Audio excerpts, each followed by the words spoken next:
It's a common trope among gamers and developers to think to yourself, sure, I could make a better version of this. As someone in the games industry myself, though not the development side, this itch has been growing too big not to scratch. So to keep it short, this video series will be my trials and tribulations towards making my very first game, and an MMO at that. Now, the natural instinct of wanting to make a game is that you pick your true dream game to work on first. Because it is your dream game, it has to be the next best thing the industry has ever seen. The scope keeps increasing, everything must be perfect, and likely, within days, weeks or months, the project comes to a grinding halt. This is the reason why I've chosen to start my first game, making something that isn't my dream, but a very tightly controlled scope and vision. So what is it all about? When I was around 11 or 12, I discovered a space game, an MMO, that would end up starting me down a long road of space games that adult me would spend a vast amount of time on. That game was Battlestar Galactica Online, and if you aren't familiar, Battlestar Galactica Online was a more arcade/casual MMO that played more akin to PlanetSide in space. Two factions, as per the lore, fight for control of the galaxy in a 24/7 war. Players could mine asteroids, fight NPCs, fight other players from small-scale fights up to grand fleet battles, pushing for control of sectors and outposts. You made progress through leveling and, most importantly, gathering resources to buy ships and customize and upgrade the loadouts for each of them.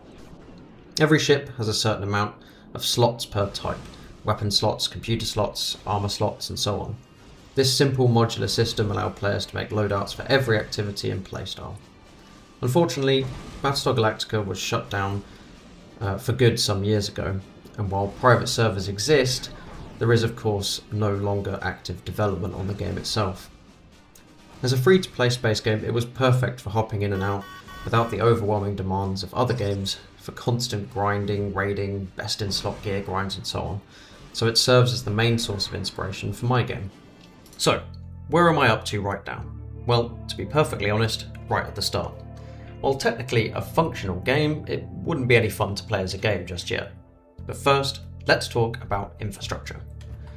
Being an MMO, we have the client, the game running on your machine, and the servers, the things that keeps everyone connected in the same world, among many other things. Currently, I have a basic implementation of servers running, which at this stage allows multiple clients to log in and play together. These are split into what I call the auth server and the sector server. The that's a really hard word to say. The auth server handles anything relating to storing and retrieving player data, handling your login, and, when later implemented, storing information such as your level, position, resources, currencies, and so on that you have on your account. The sector server, on the other hand, deals with running, you guessed it, a sector. The game itself will be made up of many different sectors, or defined world spaces for the players to be in, but for now, since this is early development, we have just one, Sector 01. The sector server handles everything that happens in that world space in a fully server authoritative manner. When you want to move, the client asks the server to move, the server processes that request, and provides the client with the location it should now move to. Now, I am oversimplifying a little, but principally that's what's going on. The server also handles combat, NPC ships, asteroids, spawning and despawning, at least that's what I've developed so far. You can think of the sector server as the game master, pulling all the strings for things happening in the world and making sure everything is following the rules. So what does the game look like right now, at the very start of development? Well, this. You might initially get the feeling that it looks rather polished, that is, before you start noticing a lot of obvious issues, glitches, or testing UI present, but alas, it's core systems that count, and currently it is very, very light on that front. As a side note, one thing that I have already discovered in this project is that it's often simple things that can be enormously complicated or problematic when compared to single-player games.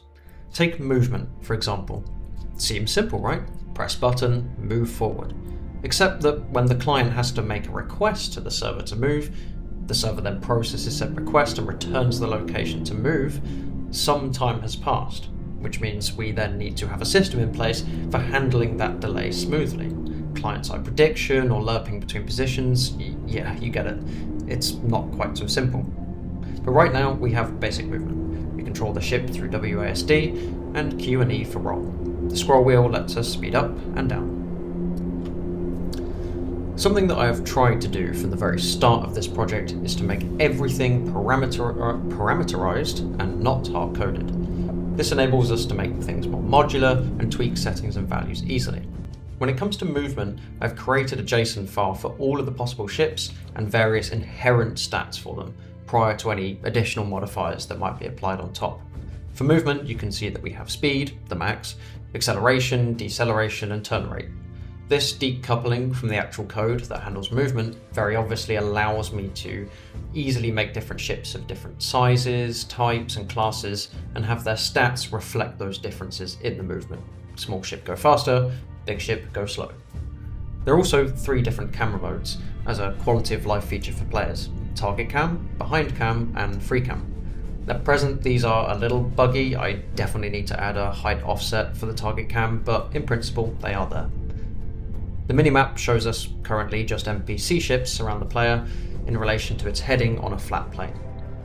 We have a basic chat feature working as well, which works exactly as you would expect it to for chats within the local sector.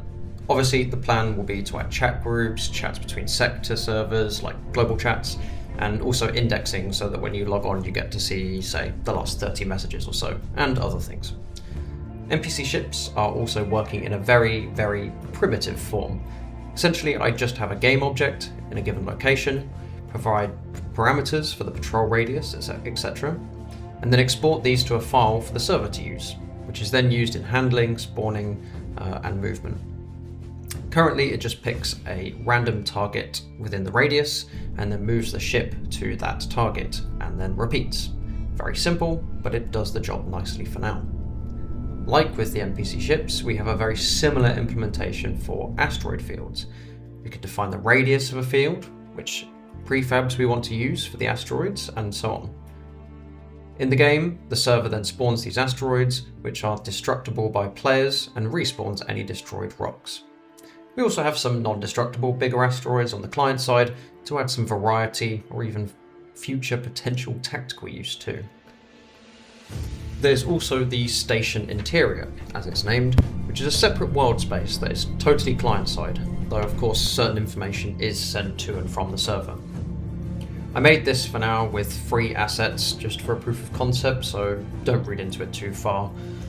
Right now this serves for being able to test different ships, don't mind the bugged ship rendering, but later on the stations in the game will serve as the player home for missions, ship swapping, customizing, and so on. The latest thing I have added is a very, very bare bones implementation of combat. Not modular, not pretty, but mostly to test the concept of blowing up rocks and next ships. This button activates the gun, which applies direct, instant damage within a certain range. This button fires missiles, and it is certainly more buggy and annoying to get working right than the gun, since this requires a terrifying combination of client-side objects being spawned, but controlled by the server. When you fire a missile, the server generates an object, as in a physical missile in the world, that moves and turns towards the target until it hits, whereby it's destroyed and applies damage. It's simple in concept, but as with anything involving moving objects with the server, it's a little janky and requires a lot more refinement. Lastly, since there can be bigger distances planned for this game, I added a simple travel mode, which allows the player to significantly increase their top speed in exchange for the inability to change direction while active and a charge-up time to activate. All in all, I feel like I'm making progress even at this incredibly early stage, starting to build up a small collection of independent mechanics and features, which, as it grows and gets refined, might actually start to feel like a game. One of my philosophies for the approach has been to do a little bit of everything. I spent quite a lot of time working on volumetric lighting, which again needs way more work, but the point was that while it wasn't a core feature, just adding some nice lighting helped me to feel what it is like to be in the world. Getting a good grip of how it feels to play early can help me to understand what's missing, what could be changed, and shape the game to feel how I want it to when players get to use the final product. Anyway, this is only meant as a quick introduction to the project, so I've kept it very concise and high level without diving into the systems themselves, but in later videos I'll be going deeper on what features I'm currently developing. I'd really appreciate it if you have any comments, thoughts, suggestions, or even requests for topics that I can cover that you'd like to see. Most importantly, please consider liking the video or even subscribing to the channel, both to see the incremental progress over time on this and also to support a solo hobby developer taking on a challenge. Have a great day and see you in the next update.